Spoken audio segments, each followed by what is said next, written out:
வணக்கம். செய்திச் சுருக்கம். ஆட்சி அமைக்க சம்பாய் சோரனுக்கு கவர்னர் அழைப்பு. ஜார்க்கண்ட் மாநில முதல்வர் ஹேமந்த் சோரனை நில மோசடி தொடர்பான சட்டவிரோத பண பரிவர்த்தனை வழக்கில் அமலாக்கத்துறையினர் கைது செய்தனர். அவர் முதல்வர் பதவியை ராஜினாமா செய்தார்.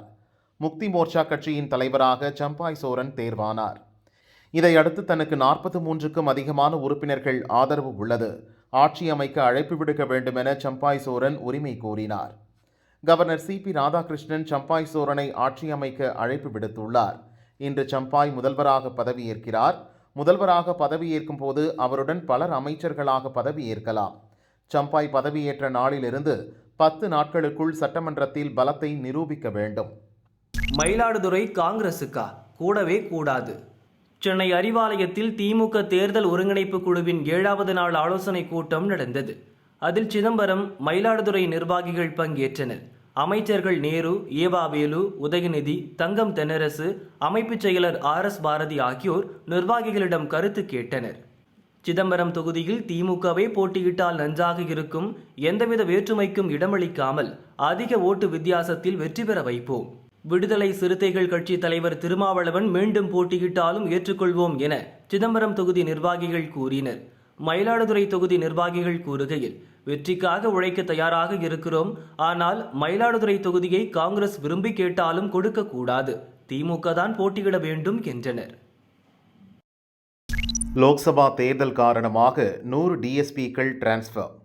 லோக்சபா தேர்தலுக்கான தேதி இந்த மாத இறுதியில் அறிவிக்கப்பட உள்ளது. தேர்தலுக்கு முன்னதாக வெளிப்படையாகவும் அமைதியாகவும் தேர்தலை நடத்துவதற்காக ஒரே இடத்தில் 3 ஆண்டுகளுக்கு மேல் பணியாற்றும் காவல்துறை, வருவாய்த்துறை உள்ளிட்ட தேர்தல் தொடர்பான அதிகாரிகள் அனைவரும் இடமாற்றம் செய்யப்படுவது வழக்கம். கடந்த 1 மாதமாகவே கலெக்டர்கள், போலீஸ் SPக்கள், DSPக்கள் பணியிட மாற்றம் செய்யப்பட்டு வருகின்றனர். ஊரக வளர்ச்சித்துறையிலும் இதுபோன்ற பணியிட மாற்றங்கள் நிகழ்ந்துள்ளன. 68 வட்டார வளர்ச்சி அலுவலர்கள் உதவி இயக்குநர்களாக பதவி உயர்வு அளிக்கப்பட்டனர். உதவி இயக்குநர்கள் 164 பேர் இடமாற்றம் செய்யப்பட்டனர். இந்நிலையில் தமிழக காவல்துறையில் 100 DSPக்களை பணியிட மாற்றம் செய்து DGP சங்கர் ஜிவால் உத்தரவிட்டுள்ளார். அரசு பள்ளிகளில் பிப்ரவரி 10க்குள் ஆண்டு விழா நடத்த வேண்டும். அனைத்து அரசு பள்ளிகளிலும் 10ஆம் தேதிக்குள் ஆண்டு விழாவை நடத்தி முடிக்க வேண்டும் என பள்ளிக் கல்வித்துறை உத்தரவிட்டுள்ளது.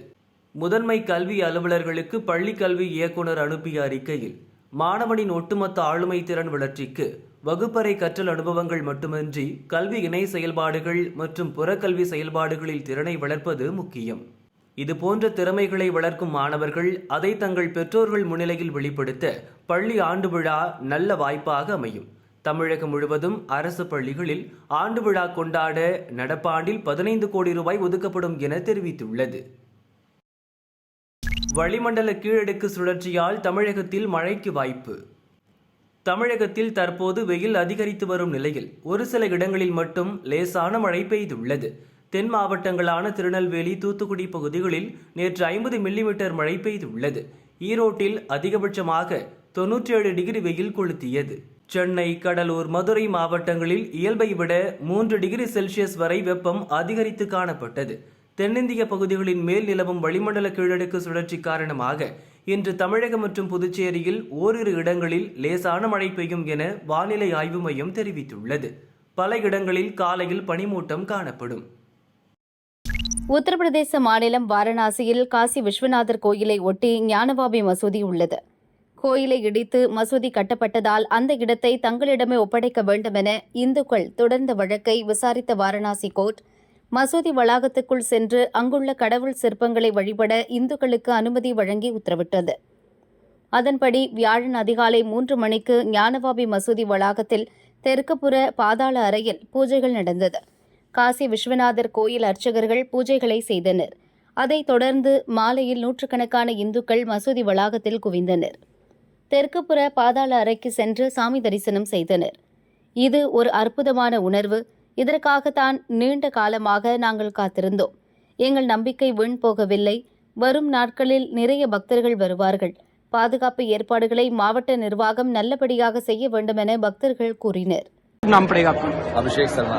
अभिषेक जी, आज दर्शन शुरू हो गया, आम श्रद्धालुओं को भी दर्शन किए, क्या है उसमें और क्या देखे आप, किस तरीके से दर्शन? आज ऐसा लग रहा है कि आंखें धन्य हो गई हैं और आंख से पानी निकल रहा है कि उस स्थान को हमने देखा जहां पर आदि विश्वेश्वर थे। और मैं सभी से अपील करना चाहता हूं, आप आएं और दर्शन करें और अलग अनुभव मिलेगा आपको। हर हर महादेव। किस तरीके का दृश्य है अंदर तहखाने का? दृश्य का शब्दों में वर्णन नहीं किया जा सकता है। आएं, आप जरूर दर्शन करें, आंख में पानी आ जा रहा है। इतने सालों से इंतजार था? लंबा इंतजार आज पूरा हुआ। रामलला के बाद महादेव। आप थोड़ा सा बताएंगे पीछे किस तरफ दर्शन हो रहा है? आराम से व्यवस्था हो रही है, जो प्रशासनिक है और जो LIU के हैं सब लोग प्रशासनिक क्या कहते हैं। जी, क्या नाम है आपका? मृदुल मिश्रा। मृदुल जी, आप व्यास तहखाने का दर्शन किए, कैसा दर्शन हुआ, क्या कहेंगे इतने सालों से बंद था? जो हमारा पुराना अस्तित्व है वो वहाँ पे कायम है, जिसको ढकने का प्रयास किया गया था, लेकिन वो खुल चुका है और भविष्य में अब जब खुल चुका है तो उसका विस्तार होना ही है। कैसा लगा दर्शन करके? परम आत्मसंतुष्टि हुई। जो मूल स्थल है व्यास का, उसका दर्शन प्रथम बार हम लोगों को करने का मिला। जबकि आने के लिए तो 22 वर्षों से डेली आता हूँ मैं। जी। இங்கே மக்கள் வழிபாடு நடத்தாத போது சோகமாக இருந்தோம். இப்போது வழிபட அனுமதிக்கப்பட்டுள்ளதால் இனி எல்லாமே நல்லதாக நடக்கும் என காசி வித்வத் பரிஷத் நிர்வாகி ராம் நாராயण திவேதி கூறினார். देखिए, दर्शन करने के बाद एक अद्भुत अनुभूति प्राप्त हो रही है और इतने दिनों से यह स्थान बंद था, जिसके जो है दुखद परिणाम दिखाई दे रहे थे, आज सुखद परिणाम दिखाई दे रहे हैं भगवान के दर्शन करने के बाद। और इनका नामकरण किया गया काशी विद्वत परिषद के द्वारा ज्ञानवापी तालगृह।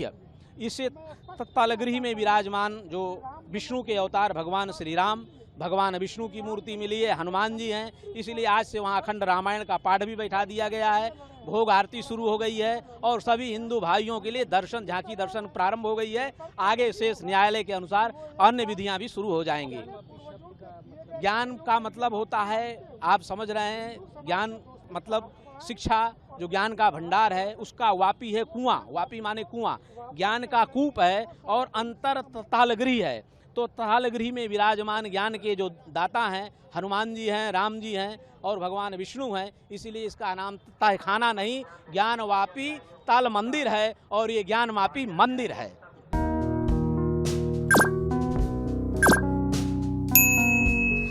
25 லட்சம் பக்தர்கள் ராமர் கோயிலில் தரிசனம்.